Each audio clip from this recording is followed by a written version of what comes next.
Los países que hoy está en el punto de mira. Gracias, Javi. Y en el punto de mira, sobre todo, el techo de deuda en Estados Unidos, o más bien la ausencia de ese techo, porque al final se lo contábamos, el acuerdo al que han llegado los republicanos y los demócratas es más bien, bueno, pues un acuerdo que aboga por una suspensión del techo de deuda, es decir, lo que a priori podemos entender que supone que Estados Unidos tiene libertad para emitir lo que quiera en deuda en estos 2 años, hasta enero de 2025. Vamos a descubrirlo con Alexis Ortega, director general técnico de Finagentes Gestión. Alexis, buenas tardes.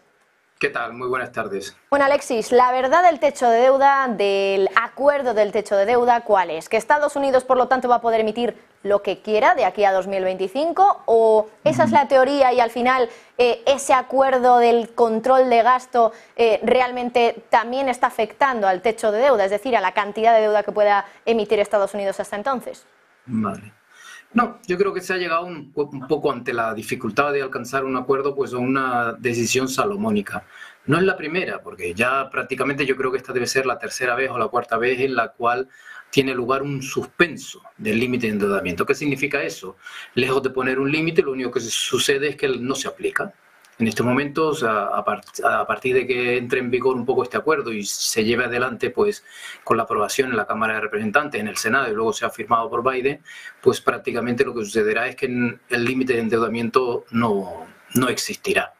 En cualquier caso, eso le va a permitir de alguna manera subir el nivel de endeudamiento, es decir, ya no tiene prácticamente límite, sujeto a una serie de coordenadas en cuanto al gasto que se puede hacer. En general, yo creo que me da la impresión de que lo que va a permitirle es incrementar el endeudamiento en cerca de 2 billones cada año, que es lo que viene haciendo prácticamente desde la pandemia, y por lo tanto, de alguna manera son esos 4 billones que el mercado ha planteado que se ha incrementado el límite de endeudamiento, pero no es real, no ha habido un incremento del límite de endeudamiento, solamente la suspensión del límite de endeudamiento. Lo demás son cábalas del mercado en función de lo que ha venido sucediendo ahora.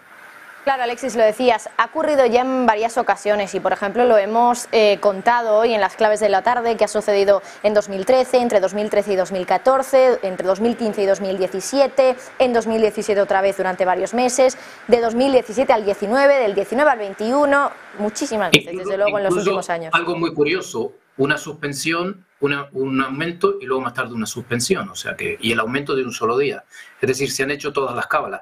Si se fija un poco en la historia del límite de endeudamiento americano, nos da un ejemplo clarísimo de lo que realmente está pasando. Visto así, uno caso por caso no se da cuenta, pero antes teníamos un límite de endeudamiento que podía durar del orden de 3 o 4 años. Luego más tarde vino la crisis y con la crisis empezaron los problemas, hubo que empezar a negociar casi aumentos de los endeudamientos, casi ejercicio por ejercicio, luego más tarde ante la falta de acuerdos, suspensiones y luego más tarde todo este teatrillo que tenemos.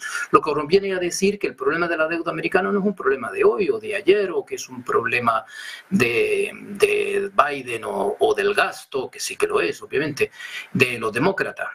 Es de un problema del gasto, es decir, viene siendo un problema grave desde hace ya prácticamente, desde el 2008, para ser más exacto, desde el momento en donde la austeridad presupuestaria, que no existió realmente antes del 2008, ya se ha convertido prácticamente en un despilfarro absoluto, pero un despilfarro por parte de los dos. Aquí viene mi crítica un poco a los republicanos hablan de despilfarro de Biden, pero en el fondo el despilfarro ya se empezó con Donald Trump.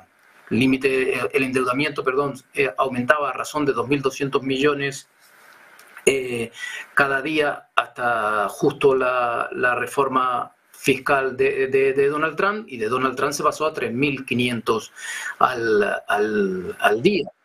Y luego posteriormente lo que ha venido sucediendo es que con la pandemia se ha ido a 5.500. Esos son 2 billones cada año. Y ese es el cálculo que ahora mismo está haciendo el mercado.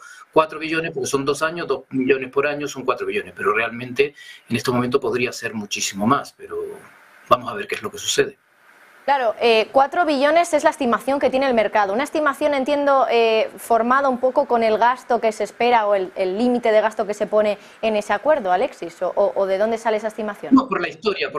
Prácticamente en la media de los 5 últimos años el endeudamiento, 5 últimos años previos al COVID, me refiero, prácticamente aumentaba el endeudamiento del orden del billón de dólares, 970.000 millones aproximadamente. Y a partir del COVID ya prácticamente la situación se ha desmadrado, dicho un poco de manera vulgar. Y es a lo que llevamos ahora a tener prácticamente 2 billones, es decir, el ejercicio 2019-20, que es el de la pandemia realmente, porque el ejercicio americano empieza en octubre y acaba en septiembre, y por lo tanto le cogió la pandemia prácticamente a mitad de ejercicio. Ese ejercicio se aumentó solo ese 4,5 billones, es una barbaridad. Y luego posteriormente, ya el 2021 fue prácticamente 1,5 billones, porque hubo el primer gran conato de negociación con respecto a la ampliación del límite de la deuda, y mientras estaba la negociación no se pudo ampliar el límite de endeudamiento, pero luego ya el que vino posteriormente, el 21-22, ya se fueron 2,5 billones, con lo cual uno hace la suma de los dos y nos viene a decir que prácticamente en esos dos ejercicios aumentó en 4 billones, es decir, 2 billones por año. Y si ahora mira un poco lo que ha venido sucediendo hasta justo cuando se produjo el inicio de las negociaciones, el 19 de enero de este año, la deuda estaba aumentando del orden de unos 4.750 billones, 5.000 billones, miles de millones diarios, y eso es prácticamente... Si lo hace usted el cálculo, eso prácticamente nos viene a dar esos 2 billones, con lo cual quiere decir que desde la pandemia no se ha logrado controlar el endeudamiento. Alexis, la duda que tengo es que al final, si tienen que emitir tantísima deuda, 4 billones en 2 años, que es desde luego que muchísimo, en un momento donde los tipos de interés están altísimos, más altos que en décadas, si quieren limitar el gasto de Estados Unidos en defensa, en cuestiones de otras cosas que no tengan que ver con seguridad, ¿qué pasa con los intereses? Porque es que al final esto es una bola de nieve que no se está resolviendo por ningún lado. Ni los demócratas ni los republicanos parecen querer resolver esto. Claro, es que es muy interesante lo que acaba de decir usted, porque en el fondo yo creo que esa es el kit un poco de la cuestión. Es decir, cuando los tipos de interés estaban relativamente bajos, pues prácticamente el nivel de endeudamiento pues podía tener su importancia, obviamente. Pero desde luego cuando el nivel de endeudamiento llega a esta situación y los tipos de interés han aumentado en la manera que han aumentado, pues obviamente el servicio de la deuda se come muchísimo. En estos momentos el servicio de la deuda prácticamente supera casi el gasto de defensa. Estamos alrededor de unos 900.000 millones al año de gasto financiero. Eso prácticamente en estos momentos ya representa casi el 50% del déficit público americano. Con lo cual... es un elemento muy importante y yo creo que hace mucho más difícil la resolución del problema. De ahí que en estos momentos hay que centrarse en lo que pasará en los próximos días, porque bueno, todo el mundo lo ha saludado como un acuerdo, pero obviamente las alas extremistas de ambos partidos imagino que no estarán para nada de acuerdo con esta situación. Imagino que alguno de ellos, entre los republicanos, querrán recortes mayores, sobre todo porque están en la oposición, porque si estuvieran en el poder posiblemente no se les vería tan radicales. Y hay que tener en cuenta que McCarthy pues, tuvo difícil su reelección, con lo cual esa capacidad para controlar la Casa de Representantes, el Congreso, pues prácticamente va a ser relativamente difícil. Yo creo que hay que ver qué es lo que pasa a partir de ahora. Esperemos que se saque adelante el asunto, pero desde luego el tema no está del todo claro como para celebrarlo con la alegría que se está hablando hasta ahora del tema.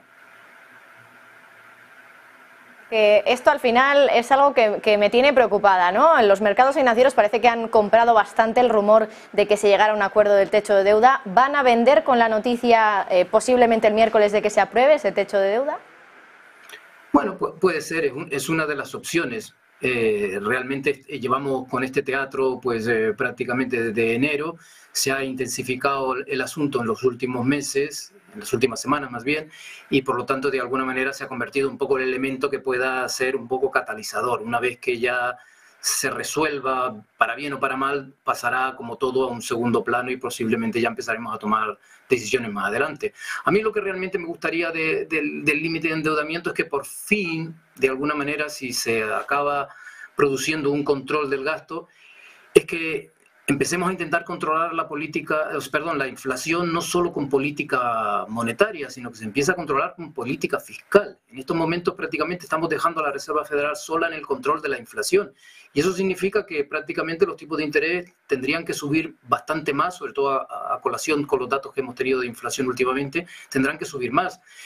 Si el acuerdo se transmite al mercado como que por fin la política fiscal también va a colaborar a controlar la inflación, pues posiblemente tendríamos un efecto de trasladar menos peso a la política monetaria y por lo tanto cimentar la idea de que los tipos de interés pues posiblemente estén bastante más cerca de su final de lo que pueda pensar el mercado, y eso podría ser de alguna manera positivo para el mercado en el medio plazo. Pero yo creo que va a depender mucho sobre cómo se concreta este acuerdo, cómo sale adelante y si por fin la política fiscal va a ayudar a controlar la inflación y no lo dejamos todo en manos de la Reserva Federal. Pues Alexis Ortega, desde luego reflexiones muy interesantes contigo, director de Finagentes Gestión. Muchísimas gracias. Hasta la próxima. Bueno, más temas, desde luego.